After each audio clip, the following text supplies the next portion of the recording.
Smoking harms the body, just as ignorance harms the soul of the society. Smoking causes cancer. Turning a blind eye causes unseen suffering. শরীরের ক্ষতি করে, যেমন অজ্ঞতা সমাজের ক্ষতি করে। ধূমপান ক্যান্সারের কারণ, অবহেলা অদেখা কষ্ট দেয়।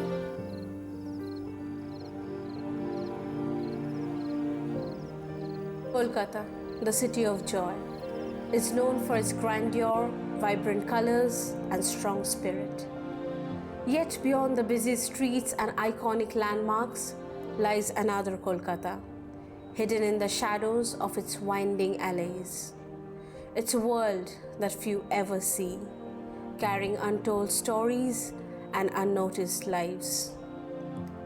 In these narrow lanes, where sunlight rarely reaches, hope still dares to bloom.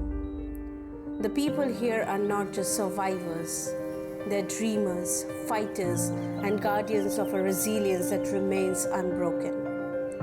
Each face carries a story of strength, each life a spirit that defies adversity. This documentary is more than just a journey through Kolkata's forgotten alleys. It's an exploration of the human spirit, dignity in hardship, and the love and community that flourish in unlikely places. Through their voices, we uncover the hidden beauty within this city. As we walk these alleys together, I invite you to look with empathy and discover the light that flickers even in the deepest shadows. These are their stories, stories that have waited too long to be heard. আমি মহালিকা বিদ্যালয় স্কুলে পড়ি আর আমার বয়স 12, আমি class 5-এ পড়ি। আমি এখানে অনেক বছরের কাছে থাকি, 30 বছরের কাছে প্রায়। 30 বছর বয়স, 12 থাকিস 30? আমার বাবা থাকতে থাকে। আচ্ছা আচ্ছা আচ্ছা, বাহ। আমার নাম অনুরাগ কনজিয়া। আমি 2 বছর দিয়ে এদিকে আসছি। আমার 10 বছর। আমার নাম অনুষ্কা দাস। আমি পড়ি স্কুলে, আমি এখন সুজাতা দেবীতে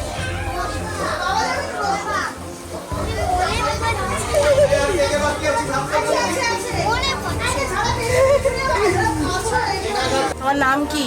আমার ছেলে। আচ্ছা, তোমার বাড়ি কোথায়? আমি আদি বাড়ি কোথায়? আসলে বাড়ি হ্যাঁ, কালিম্পং খরচা, দার্জিলিং। আচ্ছা, তোমার বাড়ির সাথে যোগাযোগ আছে? বাড়ির সাথে। যাই তো। আচ্ছা, বাহ বাহ। কেউ বাচ্চারা যায়। আর তুমি এইখানে ক বছর আছো? এখন ওই 80-70 বছর হয়েছে। ভালো লাগে এখানে? না লাগলে কি করবো, আমি এখানে লাইনে হয়ে গেছে। তোমার ছেলে মেয়ে আছে? ছেলে আছে, ওর নাতি আমার প্রতীক। আচ্ছা, তাই? ছোট নাতি। আচ্ছা আচ্ছা আচ্ছা আচ্ছা, বাহ। ঝুমা বেটি আমার আচ্ছা, আমার মেয়ে এক বন্ধু। আচ্ছা, ভারী সুন্দর দেখতে তোমাকে। আমার মেয়ে আর সুন্দর ঘর। আচ্ছা, বয়স হয়ে গেছে একটু। না, তাও তোমাকে অল্প খুব সুন্দর। বয়সে ছিল ভাই, আমি চঞ্চল আমি। ঠিক আছে। কি করবো, এই জায়গাতে এসে গেছি, কি করবো। আমার ইচ্ছে করতে আসেনি, আমার কাছে ওই লোক আমাকে বিক্রি করতে এসে। হ্যাঁ, ওই লোক আমাকে বিক্রি করতে এসে কি করবো, লাইনে নামিয়ে নিব। এক ছেলে এক মেয়ে আছে, তার সন্ধান করে খাচ্ছি। আমার বাচ্চা ভালো হলেই আমারে বাচ্চা, কি বলবো।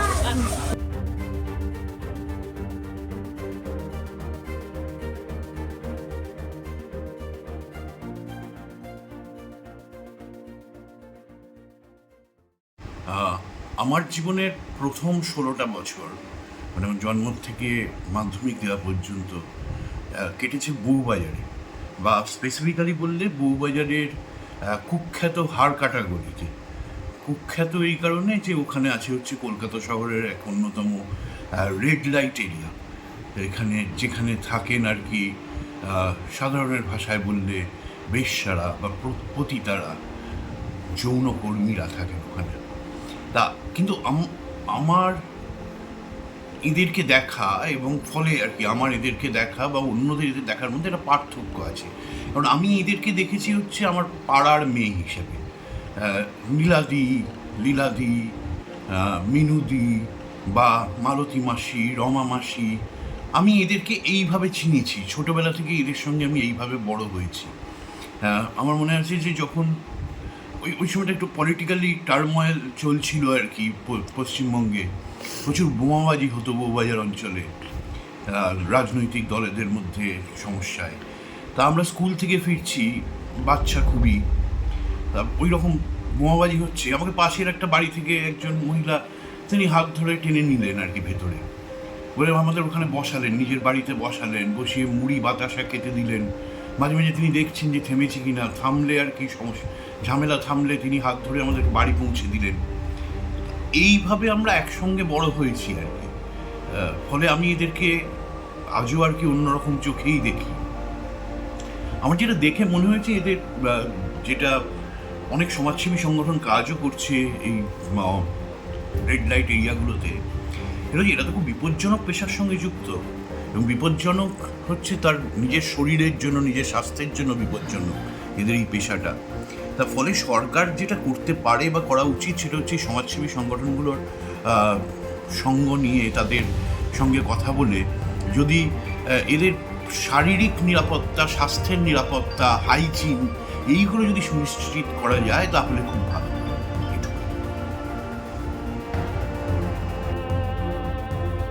নিষিদ্ধ করলে ছোটদের আমার মনে হয় একটু বিশেষ অ্যাটেনশন প্রয়োজন। তারা তাদের যে স্ট্রাগলটা থাকে তাদের পার্সোনাল লাইফে, সেই জায়গা থেকে বেরিয়ে এসে সমাজের মূলস্রোতে মেশার জন্য তাদের মানসিকতাকে তৈরি করা, তাদের মনোবল তৈরি করে দেওয়া, সেটা বোধহয় সাধারণ স্কুলের পঠন পাঠনে বা সাধারণ ছোটদের যে গাইডেন্সটা সেটা এনাফ নয়। So it's better to think of primary education that is special to them, যতক্ষণ না পর্যন্ত তাদের মানসিকতা মূল স্রোতের জন্য তৈরি হয়, ততক্ষণ একটু হাত ধরে এগিয়ে দেওয়াটাই ভালো। We are speaking about those people who stay in the marginalized area, that is a red light area of Kolkata. It's very sad to see that there is certain prejudice, there is certain biased opinion about such people who live in the streets, that is the red light area of Kolkata. It's sometimes very dehumanizing, sometimes even lack of empathy towards these kind of people. What we need to do is have a prejudiced opinion, a humanizing opinion towards these people, where we constructively work, educate them towards their healthcare, towards their rights, towards their education, towards giving them financial opportunities. That's where, as a person in the society, as a citizen of Kolkata, I seek for them. The narrow lanes of Kolkata,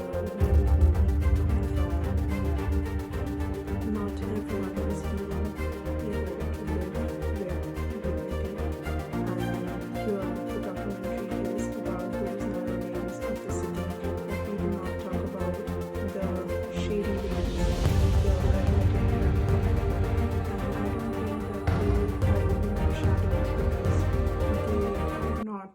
And if they are, it is us, the society, that has ostracized them to a point where you do not talk about them.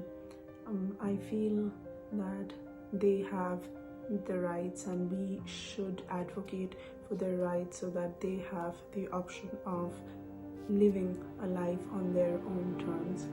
I think the stigma that is there around the community, around sex work, we should work on that as a society to do away with that and help them and their children to get better lives.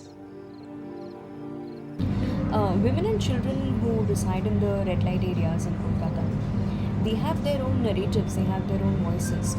But people who read about these voices in news articles, in the news, they often read and perceive these people who come from the margins with a great degree of charity. And this attitude needs to change, because we need to read, we need to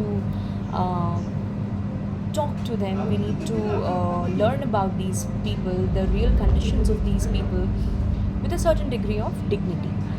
because this is the largest red light area in Asia. It has a history of almost 150 years. There's a lot of resilience in the stories. There's a lot of hope, and people who come from the margins, often without choice, cannot be considered invisible. So we have to, whenever we are reading their narratives, whenever we are learning about them, there has to be a certain amount of dignity with which we do that. কল্লোলিনী তিলোত্তমার বুকে প্রত্যেকদিন হাজারো হাজারো মানুষ হেঁটে চলে। তারা প্রত্যেকেই নিজেদের জীবিকা নির্বাহ করার একটা না একটা পন্থা খুঁজে নিয়েছে। কেউ বা চাকুরিজীবী, কেউ বা বুদ্ধিজীবী, কেউ বা ফল বেচে। কিন্তু আরেকজনের ব্যাপারে আমরা কখনোই বলে উঠতে পারি সমাজের সামনে। তারা নিজেদের শরীর বেচে। পৃথিবীর আদিমতম ব্যবসা, কিন্তু তাও আজকে সমাজ তাদের মেনে নিতে পারে না। কোনো শিক্ষা প্রতিষ্ঠানে তাদের স্থান হয় না। সমাজ কোনো বিকল্প রাস্তা করে দিতে পারেনি তাদের জীবিকা নির্বাহ করার জন্য। দেবতা ঘুমাইলে যাহাদের দিন, দেবতা জাগিলে যাহাদের রাতে। আমরা চিরকাল তাদের এইভাবেই বলে এসেছি। কোনোদিন ভেবে দেখেছি যে তারাও কারুর মা, কারুর বোন, কারুর মাসি, কারুর দিদি না। চিরকাল ভেবেছি পয়সার বিনিময়ে তারা কাজটি করে এসেছে, সেটাকে আমরা ভিন্ন ভেবে এসেছি। আমার সকলের কাছে এটাই আবেদন যে নিজেদের ভাবনা চিন্তার যদি একটু পরিবর্তন হয়, যদি আমরা আর একটু সংবেদনশীল হতে পারি, যদি আমরা তাদের আরো একটু সম্মান করতে পারি, তাহলে দেখবেন সমাজটা আরো ভালো হবে। এই সমাজের অজানা গল্পগুলো যখন উঠে আসবে মানুষের কাছে, আমি মনে করি সমাজ আরো উন্নততর হবে। If I have to say something about the women in the red light districts of Kolkata, it's Sonagachi, Kalighat. My normal response would be to feel very sad, and I think there's some ground for this sadness because it isn't a profession that many women who are sex workers, I don't think they all choose it voluntarily. There are sometimes very extreme financial reasons, lack of food, many family members to support. It's a profession that she found dignity in and did not feel that she needed to bow her head. So I think, and if we really go back to the beginnings of Tumri and the practice of Tumri in Benares, in Lucknow, this association of sex work and Tumri singing, it was certainly there, at least in some cases. So for me, this association of very high art with also sex work, it presents a very powerful paradigm of peace, power and Sonagachi নিয়ে লোকেদের প্রচুর বক্তব্য, বেশিরভাগই খারাপ। সকালবেলা আমি একটা বন্ধুর বাবাকে বললাম শোভাবাজার ঘুরতে যাবো, সেগুলো শোভাবাজার যাবি, ওখানে যাস না কিন্তু। সোনাগাছি নামটাও নিতে পারে। এবং যখন সোনাগাছিতে চাকরি করা লোকেদের বাচ্চারা স্কুলে যায়, তখন অন্য বাচ্চাদের বাবা মারা অবজেকশন জানায় কি এরা কেন আমাদের বাচ্চাদের সঙ্গে। রাইট টু এডুকেশন, রাইট, নামেই আছে শুধু। এবং এরাও তো নিজেদের একটা অনেস্ট প্রফেশনের থেকে টাকাটা কামাচ্ছে। যেরকম একজন শিক্ষক, তিনি পড়ান, শরীরের ঘাম ছড়ান, টাকা পান। একজন আর্টিস্ট, তিনিও সেইভাবেই টাকাটা আয় করেন। তাহলে আমাদের সোনাগাছিতে চাকরি করা মানুষদের প্রতি এত ভেদভাব কেন? আমরা এদেরকে মানুষ হিসেবে গ্রাহ্য করতেই কোনোদিন শিখি। এবং আমাদের এটা দেখা উচিত যে আমাদের নেক্সট জেনারেশন যেন এদেরকে মানুষ হিসেবে তাদের রেসপেক্ট দিতে পারে এবং এদেরকে আলাদা করে যেন না দেখে। We should spread awareness. In rural as well as in urban settlements, Sex workers are targeted as a major source of concern, serving as a catalyst for anxieties related to sexual identity, social identity, and ethnic identities. The bodies of the sex workers, therefore, are seen as a dichotomic representation of fear, anger, disgust, as well as a political device tool to practice exclusion. Prostitution and sex workers are seen in the light of unacceptability and are seen and are considered to have hurt the moral sentiments or the moral psychology of the people who consider themselves to be in the mainstream, because it ruptures the connections made out of love and affection. Therefore, this otherization of women among the society through the lens of desire of men speaks volume about how these people deserve to be treated.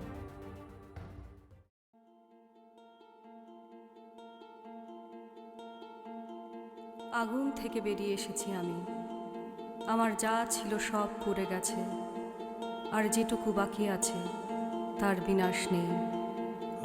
জল পেরিয়ে এসেছি আমি, আমার যা ছিল সব ভেসে গেছে, আর যেটুকু রয়ে গেছে বেনো জলে বয়ে যাবে না কোনো দিন।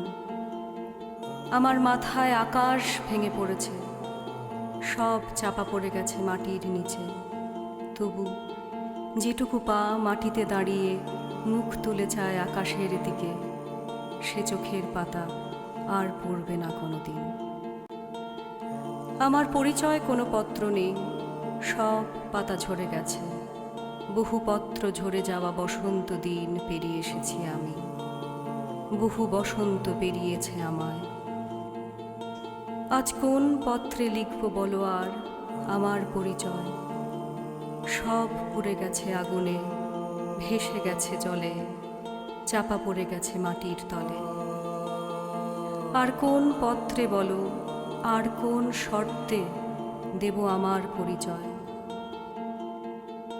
আমার শরীরের মধ্যে বয়ে চলে ঝরা পাতার গান, আমার রন্ধ্রে রন্ধ্রে সময় প্রবহমান। অবিনশ্বর যেটুকু আমার, তা তোমারই দান। আর কোন সর্বনাশে নেবে বলো আমার পরিত্রাণ? কোন কাতরে বলো আর ডাকি তোমায়, কোন শূন্যতায়, কত কান্নায়, কত বন্যায়, কোন বার্তায় বলো প্রার্থনা পৌঁছায়? এই মুহূর্তের, এই চিরন্তনের ভাষা ও ভাষার নীরবতায়। সকাতারে ওই কাঁদিছে সকলে, শোনো শোনো পিতা, কহ কানে কানে শোনাও প্রাণে প্রাণে মঙ্গল বারতা। কহ কানে কানে শোনাও প্রাণে প্রাণে মঙ্গল বারতা।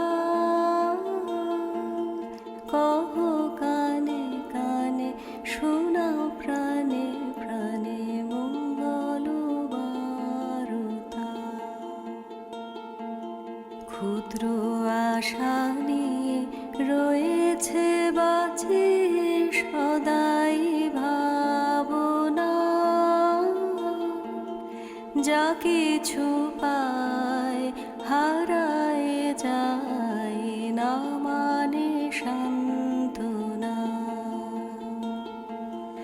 যা কিছু পায় হারায় যায় না মানে সান্ত্বনা।